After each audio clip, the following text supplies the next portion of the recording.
Allez, on se retrouve pour le retour des points actu hardware avec pour le moment une forme un peu semblable, mais quelques changements tout de même. Déjà, on oublie le format quotidien, on passe à 2 fois par semaine, mardi et jeudi.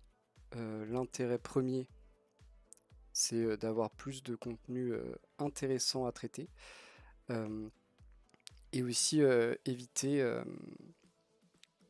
de parler plusieurs fois des mêmes choses, plusieurs jours d'affilée, vu que souvent, on a des infos, puis un petit peu plus d'infos, puis encore un peu plus d'infos, et on finit par parler toute la semaine de la même chose en ajoutant un ou deux petits détails chaque jour, ce qui est pas très pertinent.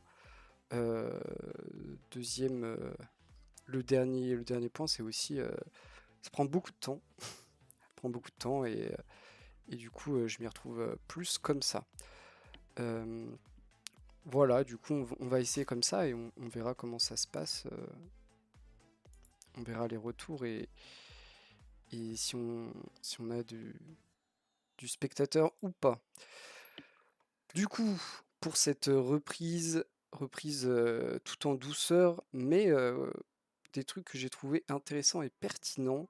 Euh, on va commencer par un sujet qui, je vais vous le dévoiler direct, bim, on parlait PlayStation, mais on utilise PlayStation surtout pour parler des consoles nouvelle génération,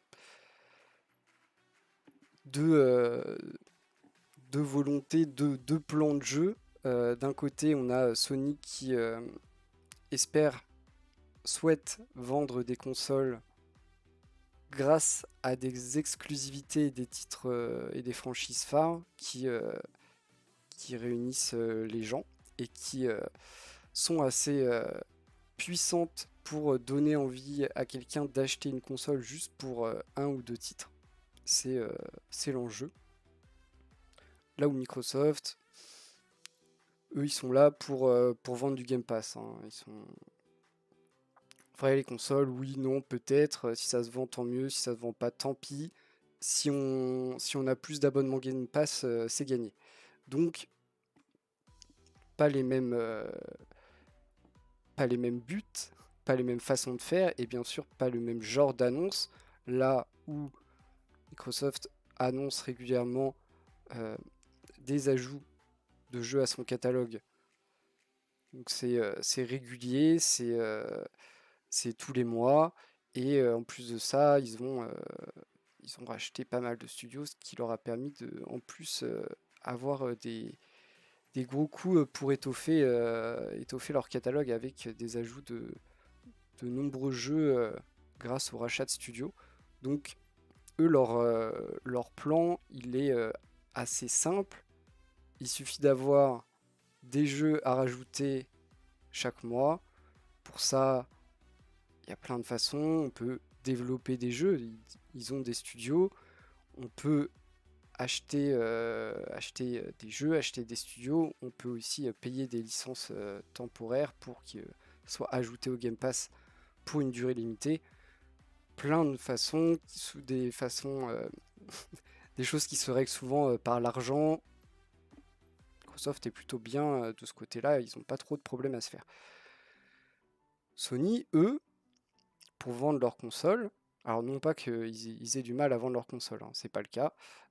Ceux qui souhaitent encore s'acheter une PS5 peuvent encore avoir des problèmes à trouver leur console, mais, euh, mais eux, ils doivent, pour conquérir toujours plus de gens, sortir des nouveaux jeux sur un truc qui marche bien, c'est quand même des franchises existantes et des nouvelles versions qui viennent exploiter au mieux le matériel de la console et qui du coup donnent envie aux, euh, aux gamers d'acheter une PS5 pour jouer au dernier, par exemple, Gran Turismo, parce que euh, parce que c'est comme ça qu'on y joue dans les meilleures conditions. Euh, donc, PlayStation Showcase, Qu'est-ce qu'il fallait? Il fallait des grosses annonces, il fallait du trailer qui donne envie, du trailer qui fait baver. Et bon, moi j'ai regardé. Je suis pas un fan infini de PlayStation, hein. J'avoue que j'ai pas la PS5 et pour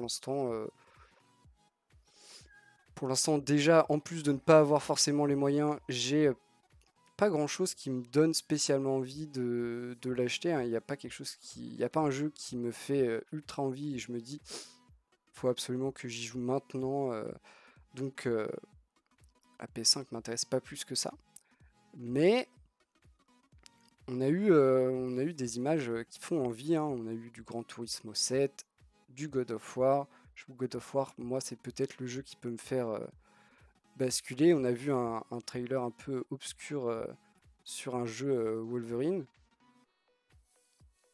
Ça, on ne sait pas trop à quoi s'attendre. Un remaster de GTA V.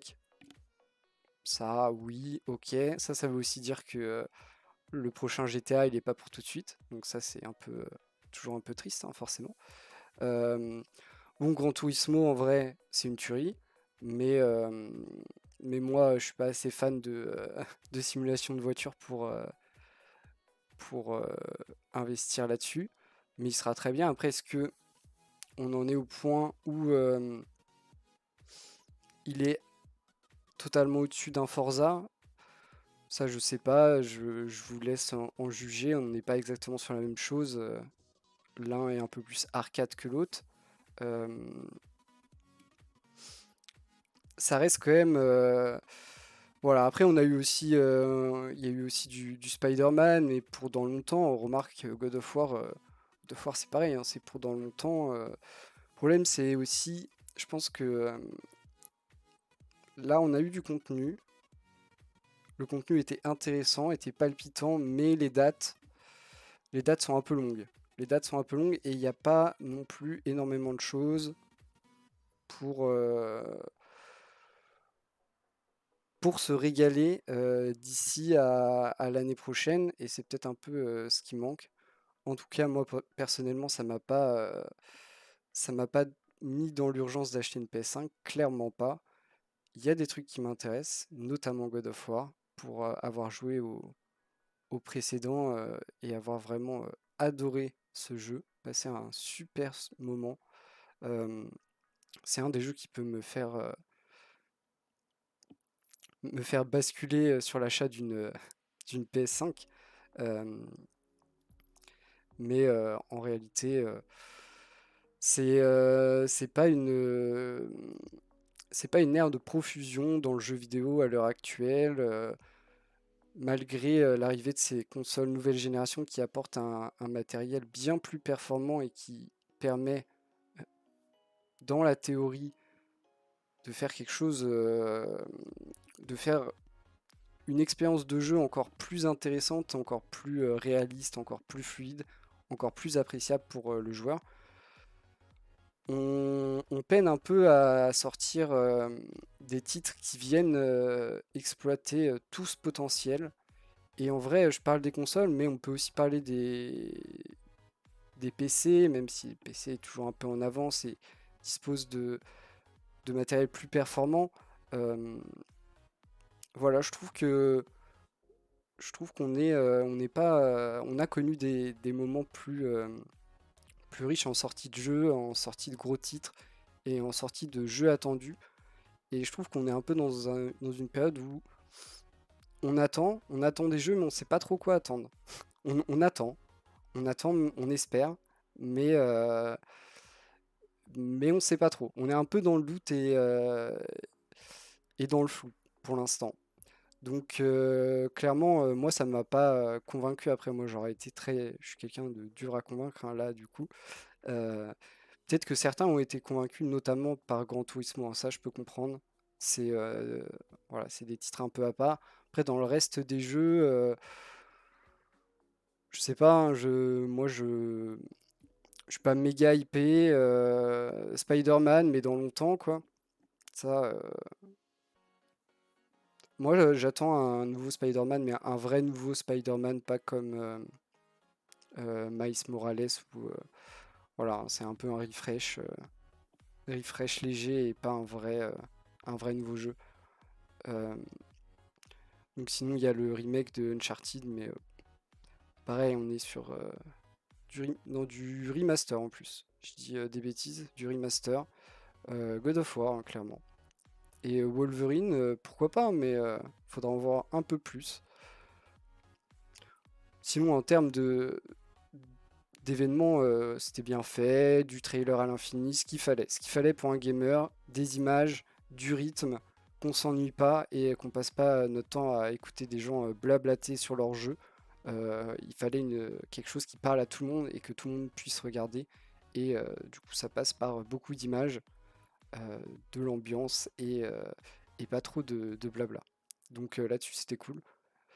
Mais on en attend plus de ces consoles, vraiment. On passe à quelque chose qui n'a rien à voir, le procès entre Apple et Epic qui a pris fin après un an, un peu plus d'un an du coup, de procès.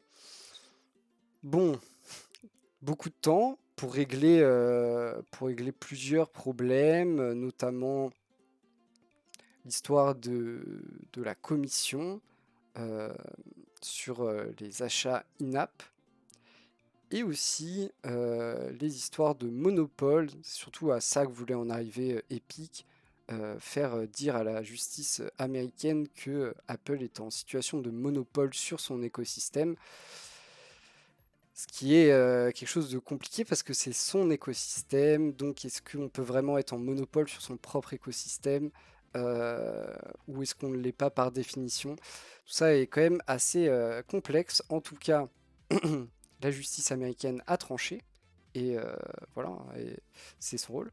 Euh, des demi-victoires d'un peu partout.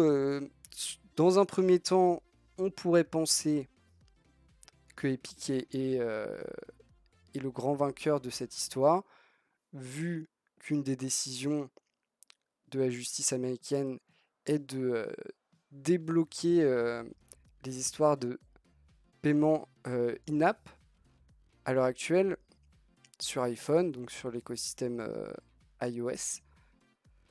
Quand vous faites un paiement à l'intérieur d'une application, ça passe par le système Apple et Apple prend une commission entre 15 et 30% sur chaque paiement. Et surtout, ils font en sorte de bloquer un moyen de paiement alternatif qui ne passe pas par le système Apple et qui ne prendrait pas en compte la commission.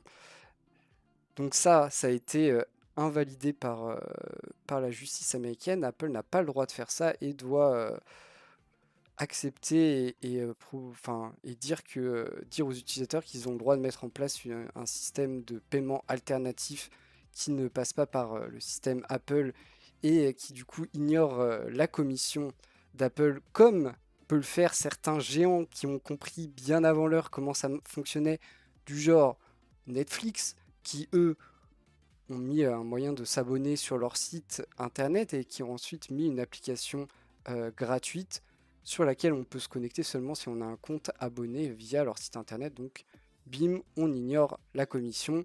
Apple le savait, mais Apple peut moins discuter avec, moins prendre le pouvoir sur Netflix que sur d'autres entités. Donc, voilà, ils savaient, mais ils ont laissé faire parce que c'était Netflix. Là, maintenant, tout le monde va pouvoir le faire. C'est bien, mais c'est clairement pas une victoire pour Epic. Epic est un peu dégoûté et fait d'ailleurs appel, donc ça prouve bien qu'ils estiment ne pas avoir gagné. Euh, ce à quoi voulait arriver Epic, c'est qu'on statue sur cette situation de monopole et qu'on décide d'obliger Apple à ouvrir leur système à des magasins d'applications alternatifs. Euh, Ça n'a pas été le cas, donc ils font appel. Ils vont en plus être obligés de rendre de l'argent qu'ils avaient touché comme dommages et intérêts, machin, donc ils sont pas méga heureux, ils sont pas arrivés à ce qu'ils voulaient et ils ont débloqué une partie du problème qui va vraiment bénéficier de ce déblocage des paiements in-app, et bah en vrai Epic va en bénéficier en partie, hein, parce qu'ils vont bien sûr mettre en avant le fait qu'ils ont un moyen de paiement alternatif, et du coup ce sera soit plus de marge pour Epic, soit ce sera moins cher pour l'utilisateur qui achète par exemple ses V-Bucks sur Fortnite. Euh, mais en réalité, les petits créateurs, pour eux, voilà, ça peut être plus compliqué parce que du coup, il faut trouver un moyen alternatif de payer, de paiement, et ça, c'est pas forcément simple à mettre en place pour des petites entités. Ça, si on veut le faire soi-même, ça demande du savoir-faire. Sinon, on peut le faire, mais du coup, ça demande de l'argent. Donc, un sentiment un peu partagé sur qui est le vrai gagnant de cette histoire. En tout cas, les gros acteurs, euh, eux, pourront, euh, pourront trouver des moyens assez simples et le promouvoir de façon assez efficace pour ignorer une partie de la commission que prenait Apple sur les achats in-app, même si en réalité, il y a encore beaucoup de gens qui vont continuer à utiliser le système incorporé à Apple, soit par habitude, soit par confiance envers Apple, soit juste parce que la flemme de voir que ça change et de faire d'une autre façon. Mais, euh, mais voilà, personne n'est vraiment gagnant, même peut-être que c'est Apple le plus grand gagnant de cette histoire, alors qu'au final on pourrait croire qu'ils ont perdu, mais ils se sont fait bien voir auprès du monde entier, en plus, voilà, faisant un peu de com à la Apple en disant qu'ils allaient accompagner les petites entités et les petits développeurs, tout ça. Ils ont lancé un fonds pour les développeurs nord-américains, ce genre de truc. Ce qui est beaucoup de com et en réalité pas tant d'action que ça. Mais vous savez, c'est comme ça que ça fonctionne aujourd'hui. Il y a d'abord la communication et ensuite on s'intéresse au fond du problème. Il aura quand même fallu un an, hein, pour la justice pour statuer là-dessus. C'est quand même plutôt long. On continue avec une news rapide sur la Switch. La Switch, la dernière console de Nintendo, la console hybride, portable et aussi console de salon possible. On va parler des prix de la Switch qui diminue, qui passe à un tarif recommandé de 270 €. Incroyable, Nintendo qui baisse des prix. Oui, oui, c'est la réalité. Vous avez bien entendu, Nintendo a baissé ses prix. On n'a pas encore toutes les informations, mais il semblerait qu'il y ait quand même des plans qui se mettent en action ici. Bientôt l'arrivée de la nouvelle Switch, la Switch OLED, qui, voilà, il y a des rumeurs comme quoi elle serait là pour remplacer la Switch, hein. Donc cette baisse de prix serait juste une histoire de vider les stocks, d'enlever les anciennes Switch pour qu'au moment de la sortie de la nouvelle, il n'y ait plus d'anciens modèles dans les magasins. Donc à voir, mais on pense bien que ce n'est pas un cadeau de la part de Nintendo, en notant en plus que la nouvelle Switch est attendue à un tarif recommandé de 360 €, probablement un peu moins cher sur les gros sites de vente et les grandes surfaces, mais la nouvelle Switch est plus chère. Donc, si vous voulez acquérir une Switch rapidement et que vous ne voyez pas l'intérêt de mettre plus cher pour la Switch OLED, notamment si vous jouez beaucoup en docké, par exemple, euh, peut-être que ça peut vous intéresser d'acheter une Switch neuve à 270 €, peut-être moins sur les sites de, de vente. Peut-être moins. Donc intéressant, mais plutôt un pas en avant sur le remplacement du- de la Switch, du modèle classique. Je pense qu'ils vont garder cette Switch OLED comme la Switch classique, et à côté garder la Switch Lite qui est uniquement portable, et vraiment faire disparaître l'ancien modèle qui, euh, qui n'aurait pas trop de raison de coexister avec la Switch OLED au vu des peu de changements en dehors de cet écran et de l'histoire d'adaptateur Ethernet là, mais voilà. Après, je ne suis pas expert, je n'ai pas de Switch, donc si j'ai dit des conneries, vous pouvez me le faire savoir, aucun problème. On continue avec des processeurs très attendus. On va parler de la 12e génération Intel, les Intel Alder Lake S, qui devraient normalement arriver vraiment bientôt, parce qu'on parle du 19 novembre prochain. Donc, dans pas longtemps. Si on nous parle de ces dates, ça veut dire que, bien sûr, la mise en production est soit commencée, normalement, est commencée, hein, clairement. Ou si c'est pas le cas, ça devrait pas tarder, hein, parce que va pas falloir traîner. On a pas mal d'informations aujourd'hui dessus. Premier point, on en attend beaucoup. On a des prix. On a les informations techniques. En vrai, on n'attend plus que de pouvoir les mettre dans des PC, hein. Cette nouvelle génération ramène le 10 nanomètres pour tout le monde, enfin, et même les processeurs de bureau. On inaugure une nouvelle architecture, l'architecture Big Little, qui fait cohabiter des cœurs dédiés à la performance et des cœurs qui sont dédiés à des tâches plus communes et du coup qui sont moins énergivores. Donc intéressant plus pour la planète. Franchement, ça annonce beaucoup de plaisir. En termes de prix, on est sur du classique. On n'est pas sur une hausse. On aurait pu s'attendre parce que du coup, pour le coup, là, on a vraiment beaucoup de changements. On est sur des processeurs qui iront de 604 dollars pour le i9 12900K, donc la version la plus premium, et le moins cher sera à 288 dollars pour le i5 12600K. En vrai, il y en aura des encore moins chers, mais moins performants. On parle en dollars, donc tout ça est hors taxe. Tout ça est listé par un revendeur américain. C'est des prix qui sont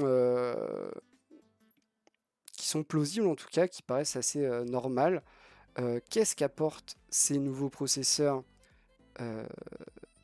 Déjà, on a petit visu. Ça apporte plein de nouvelles choses. Déjà, des performances normalement très accrues, vraiment très accrues, surtout comparé à la 11e génération qui était un peu décevante. En plus de ça, on embarque les technologies un peu du turfu.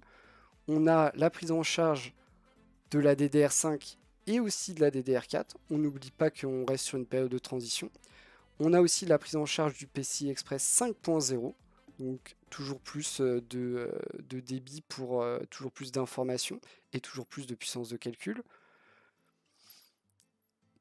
En vrai, on ajoute aussi des nouveaux refroidisseurs, des nouveaux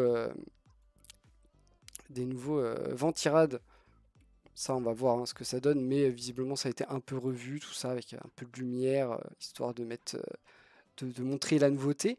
En réalité, on attend beaucoup de ces processeurs qui ne sont pas annoncés à des prix beaucoup plus hauts, mais qui sont annoncés avec énormément de performances en plus, comme on peut le voir ici. Incroyable. Ici, on a le graphique de différents processeurs testés en monocœur et en multicœur. Forcément, en monocœur, c'est un bon moyen de comparer parce que ils ont tous au moins un cœur. En multicœur, il faut relativiser vu que tous les processeurs n'ont pas le même nombre de cœurs. On voit ici en monocœur que les plus performants sont ces processeurs Intel 12e génération. Quand on dit plus performant, c'est pas qu'un peu, hein. On est à 20 000 par rapport à 16 500 sur le Ryzen 9 5950X, qui est la crème de la crème d'AMD à l'heure actuelle. Et on voit que même le i5, enfin ils sont tous largement au-dessus. Donc ça veut dire que chacun de ces processeurs sur un seul cœur est plus performant que tous les autres processeurs à l'heure actuelle. Chacun. Après en multicœur, forcément c'est un peu différent parce qu'on prend en compte le nombre de cœurs et on compare notamment par exemple, encore une fois, au Ryzen 9 5950X qui lui possède 16 cœurs de base, processeur qui vaut une blinde, ultra performant, la pointe de la pointe. Mais voilà, on est sur quelque chose de réservé à une minorité de personnes, de professionnels, tout ça. Et là, par contre, c'est toujours aussi impressionnant. Parce que du coup, voilà, le processeur qui a 16 cœurs, et bah, il est au même niveau que le i9 12e génération, qui lui n'a pas 16 cœurs. Ça l'histoire. Lui, il n'a pas 16 cœurs. Donc, il est quand même en réalité légèrement plus performant. Mais on voit aussi que le i7 est plus performant que l'autre Ryzen 9 qui lui a 12 cœurs de base. Et surtout, et moi c'est celui-là qui me bluffe le plus, c'est ce i5. i5 qui est du coup à moins de 300$. Et il explose tout le monde. Il est juste moins performant que les Ryzen 9 qui sont des processeurs ultra haut de gamme pour très peu de gens. Lui, il explose tout le monde, que ça soit en monocœur ou en multi. Alors qu'on est sur voilà, du processeur milieu de gamme. Donc c'est très très impressionnant en termes de performance. À voir ce que ça donne réellement. Tout ça n'est que graphique. On attend les tests sur plein de choses et les retours de plein de tests différents et de pièces aussi, de processeurs différents, parce que parfois aussi il faut tester ça. Mais voilà, sur le papier, c'est assez incroyable. Vraiment, ça promet énormément. Ça arrive bientôt, fin d'année, on attend beaucoup. Petit point, dernier petit point dessus, par rapport à la mémoire, du coup il y a prise en charge de la DDR5, mais il semblerait que le choix se fasse sur la carte mère. Jusqu'à maintenant, on annonce des cartes mères soit compatibles DDR4, soit compatibles DDR5, mais pas encore de carte mère qui soit compatible avec les deux à la fois. Donc il faudra voir si certains prennent le pari de lancer ce genre de modèle qui peut être intéressant dans ces périodes de transition. Là où, voilà, quand c'est dédié DDR4 ou DDR5, bah, derrière, vous n'avez plus vraiment le choix, quoi. Donc à voir, ça c'est des infos qui vont arriver très bientôt. On finit avec les cartes graphiques, histoire de pleurer rapidement. D'abord, on parle des cartes graphiques Intel. Et voilà, il y a des rumeurs qui informaeraient que sur les cartes graphiques que Intel va sortir, les modèles les plus performants arriveraient à rivaliser, enfin seraient au niveau des 3070 de chez Nvidia ou des 6700 XT de chez AMD, mais pas au-dessus. Donc ça voudrait dire soit qu'ils ne... En vrai, ça veut dire qu'ils ne sont pas capables de faire des cartes graphiques plus performantes qui soient intéressantes d'un point de vue rentabilité. Pas qu'ils ne soient pas capables d'en faire, juste qu'ils soient intéressants d'un point de vue rentabilité et au niveau de la concurrence. Mais par contre, on attend aussi beaucoup de ces... vous voyez, on décline ici deux puces qui seront ensuite, j'imagine, déclinées en plusieurs versions encore. Mais moi, j'attends beaucoup de ce SoC2 qui, du coup, est faible en consommation et qui viendrait combler un manque flagrant en ce moment sur ces cartes vraiment Access Gaming qui sont juste indisponibles ou à des prix totalement indécents à l'heure actuelle. Donc il y a un coup à jouer là-dessus. Et en vrai, on s'attendait à ce qu'ils ne soient pas capables de rivaliser avec les cartes les plus hautes performances. Parce que, en fait, il suffit pas juste de sortir des cartes performantes. Ça, ils seraient capables de faire. Il faut qu'ils sortent des cartes performantes, au moins aussi performantes, ou au plus proche possible, avec une consommation raisonnable, à un prix raisonnable. Tout ça en essayant de convaincre des nouveaux clients. Donc c'est pas vraiment étonnant que ça soit compliqué. Mais ils ont vraiment et encore toujours un gros coup à jouer Intel, surtout s'ils arrivent à avoir une force de production importante. Ça, très important en ce moment. Petit match, ça j'adore. Petit match de cartes graphiques. On compare une 3060 et une 6600 XT. Alors même s'il y a un 6 dans les deux, celui-là il y a deux 6, c'est celles qui sont censées s'affronter. Toujours difficile à comparer vu que c'est des cartes qui ont pas grand chose en commun. D'un côté Nvidia, de l'autre côté AMD. Des finesses de gravure différentes. D'un côté 8 nanomètres, de l'autre 7. 7 ou 5 d'ailleurs. Non, 7. 7. En termes de mémoire, c'est pareil, ils n'ont pas la même chose. Enfin, ils n'ont pas grand chose en commun. Mais c'est ce qui est censé s'affronter. En termes de prix, recommandé, parce que vous ne les trouverez pas les deux. La 3060, elle est à 500 €. La 6600 XT est censée être à 490, mais dans les deux cas, vous ne les trouverez pas. La comparaison est très simple, assez peu de différence, un léger pourcentage, 7% de plus du côté AMD pour le 1080, ça chute à 3% pour du 1440, et en 4K, c'est négligeable. Donc assez peu de différence entre ces deux cartes qui ont un prix recommandé très proche, mais voilà, deux cartes qu'on ne peut pas acheter de toute façon. Peut-être que la différence se fait plus au niveau de ce que propose Nvidia avec forcément ces logiciels en plus, la petite suite d'outils qu'offre Nvidia avec le RTX et les petites puces dédiées. Mais en vrai, c'est assez proche et pour du gaming, vraiment très peu de différence. Vraiment très peu. Et ça dépendra d'un jeu à l'autre, donc ça c'est toujours embêtant. On parle aussi rapidement des RTX 4000, alors on n'est pas prêt de les avoir, hein. Ce sera pour annoncer pour l'instant fin d'année prochaine, donc on a le temps. On parle de plein de choses autour de ça, on parle d'une gravure en 5 nanomètres qui serait du coup du côté de chez TSMC qui récupérerait beaucoup de choses à produire, et beaucoup trop de choses peut-être. On nous donne des prix, et les gens sont scandalisés par ces prix. Une 4090 qui serait du coup à 3000 $, et une 4050 à 279, la 4060 à 399. Donc, voilà, hein, en vrai, rien de choquant à part sur le très haut de gamme, mais en réalité, les prix du marché actuel ressemblent un peu à ça, hein, quand même, hein. Donc, ce serait peut-être pas si déconnant que ça au vu de ce qui se passe actuellement. On aimerait que ce qui se passe actuellement ne perdure pas, mais ça, c'est pareil, c'est pas gagné. Donc, on aura le temps d'en reparler. Mais je pense que les gens s'affolent pour pas grand-chose. Et moi, le truc qui me fait plus peur, c'est que tout ça soit en 5 nanomètres, TSMC. Et du coup, il y a un moment, TSMC, ils pourront peut-être pas produire pour tout le monde à l'infini, et que tout le monde ait le nombre de produits qu'il le souhaite. Donc, on verra ça. On finit très rapidement avec les cartes graphiques. On adore les cartes graphiques, on en mange au petit-déj, mais pas actuellement parce que ça coûte bien trop cher. On aimerait en manger au petit-déj, mais actuellement c'est devenu une nourriture de riche.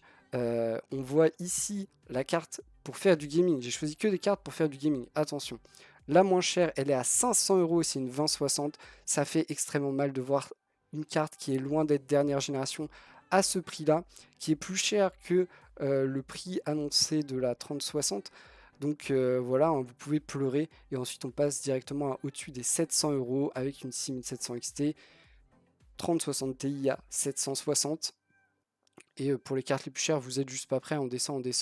2500 pour une 3090, ou 2050 pour la plus chère des 6900 XT, vous en trouverez des moins chères. Ça reste très cher, les prix sont toujours bien trop élevés, et malheureusement, les seuls modèles qui sont régulièrement disponibles, ce sont les modèles ultra haut de gamme, les modèles qui dépassent allègrement les 1000 €. Donc ça fait quand même très mal au porte-monnaie pour un gamer. Voilà, on a terminé là-dessus. J'espère que vous avez apprécié ce retour des petits points Actu Hardware dans sa nouvelle version. N'hésitez pas à faire des retours comme d'hab, et on se retrouvera jeudi pour le deuxième épisode, à voir si on fait des changements suite au retour ou pas. Mais on verra. Merci d'avoir regardé, et à jeudi.